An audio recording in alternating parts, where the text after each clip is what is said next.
जो भारत की मूलभूत मान्यताओं को बल देता है, और वो नारी शक्ति वंदन अधिनियम। जब भी इस नए सदन की चर्चा होगी तो नारी शक्ति वंदन अधिनियम इसका जिक्र होकर के, यानी एक, और भले ही वो छोटा सत्र था लेकिन दूरगामी निर्णय करने वाला सत्र था।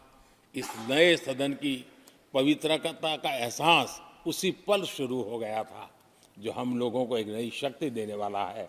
और उसी का परिणाम है कि आने वाले समय में जब बहुत बड़ी मात्रा में यहाँ हमारी माताएं बहनें बैठी होगी, देश गौरव की अनुभूति होगा।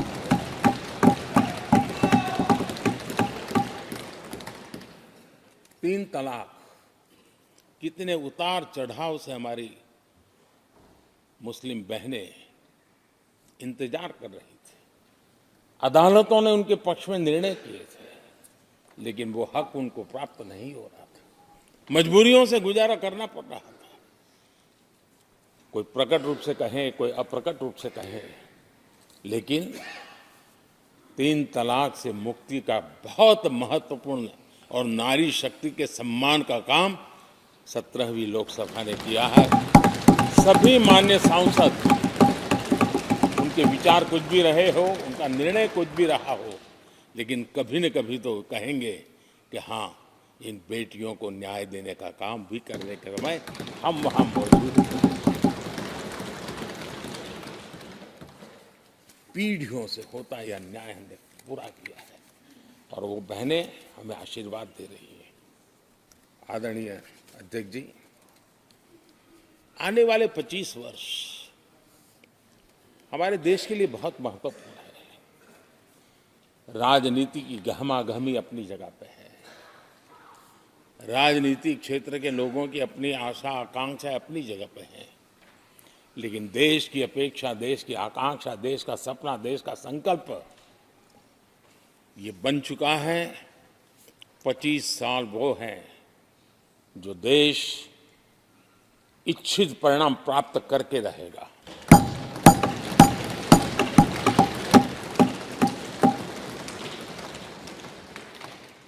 उन्नीस 1930 में जब महात्मा गांधी जी ने दांडी की यात्रा की थी, नमक का सत्याग्रह था, घोषणा होने के पहले लोगों को सामर्थ्य नजर नहीं आया था। चाहे स्वदेशी आंदोलन हो, चाहे सत्याग्रह की परंपरा हो, चाहे नमक का सत्याग्रह हो, उस समय तो घटनाएं छोटी लगती थी, लेकिन 1947 वो 25 साल का कालखंड, उसने देश के अंदर वो जज्बा पैदा कर दिया था। हर व्यक्ति के दिल में वो जज्बा पैदा कर दिया था कि अब तो आजाद होकर रहना है। मैं आज देख रहा हूं कि देश में वो जज्बा पैदा हुआ है। हर गली मोहल्ले में हर बच्चे के मुंह से निकला है कि 25 साल में हम विकसित भारत बना के, इसलिए ये 25 साल मेरी देश की युवा शक्ति के अत्यंत महत्वपूर्ण कालखंड है। और हम में से कोई ऐसा नहीं होगा जो नहीं चाहता होगा कि 25 साल में देश विकसित भारत न बने। हर किसी का सपना है। कुछ लोगों ने सपने को संकल्प बना लिया है, कुछ लोग शायद संकल्प बनाते देर हो जाएगी, लेकिन जुड़ना हर एक को होगा।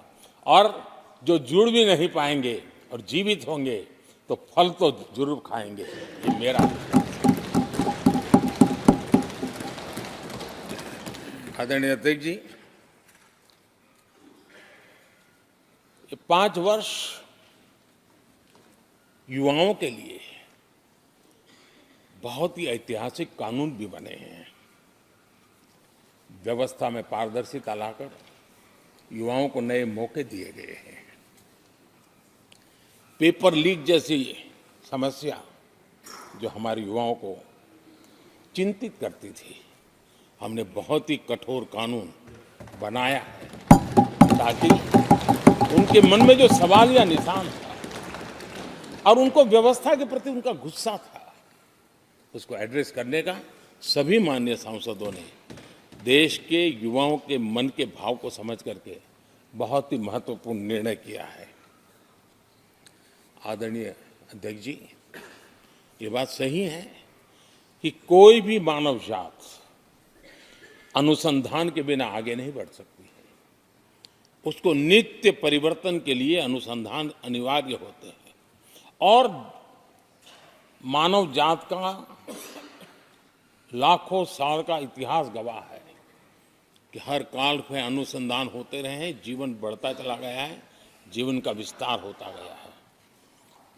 इस सदन ने विधिवत रूप से कानूनी व्यवस्था खड़ी करके अनुसंधान को प्रोत्साहन देने का बहुत बड़ा काम किया है। नेशनल रिसर्च फाउंडेशन, ये कानून आमतौर पर रोजमर्रा की राजनीति की चर्चा का विषय बन नहीं पता, लेकिन इसके परिणाम बहुत दूरगामी होने वाले हैं और इतना बड़ा महत्वपूर्ण काम ये 17वीं लोकसभा ने किया है।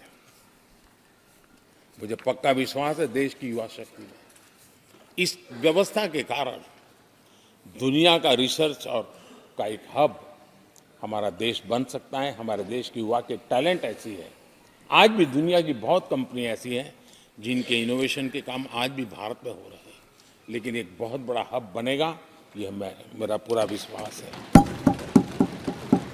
आदरणीय अध्यक्ष जी, 21वीं सदी में हमारी बेसिक नीड्स पूरी तरह बदल रही है। कल तक जिसका कोई मूल्य नहीं था, कोई ध्यान नहीं था, वो आने वाले में बहुत अमूल्य बन चुका है। जैसे डेटा, पूरी दुनिया में चर्चा है डेटा का सामर्थ्य क्या होता है। हमने डेटा प्रोटेक्शन बिल ला करके पूरी भावी पीढ़ी को सुरक्षित कर दिया है। पूरी भावी को एक नया शस्त्र हमने उसके हाथ में दिया है, जिसके आधार पर वो अपने भविष्य को बनाने के लिए इसका सही इस्तेमाल भी करेंगे। और digital personal data protection act, ये हमारी 21वीं सदी की पीढ़ी को और दुनिया के लोगों को भी भारत के इस एक्ट के प्रति रुचि बनी हुई है। दुनिया के देश उसका अध्ययन करते हैं, अपने अपना नई नई व्यवस्था अनुकूल करने के लिए प्रयास कर रहे हैं। और डाटा का उपयोग कैसे हो, उसकी भी उसमें गाइडलाइंस है। अनेक प्रकार से प्रोटेक्शन का पूरा प्रबंध करते हुए इसका सामर्थ्य कैसे आए, जिस डेटा को लोग गोल्ड माइन कहते हैं, न्यू ऑयल कहते हैं, मैं समझता हूँ वो सामर्थ्य भारत को प्राप्त हो। और भारत इस शक्ति के इसलिए विशेष है क्योंकि विविधताओं से भरा हुआ देश है। हमारे पास जिस प्रकार की जानकारी और हमारे साथ जुड़े हुआ डेटा जो जनरेट होता है, सिर्फ हमारा रेलवे पैसेंजर्स का डेटा कोई देख ले, दुनिया के लिए बहुत बड़ा संशोधन का विषय बन सकता है। उसकी ताकत को हमने पहचान करके इस कानूनी व्यवस्था को दिया है।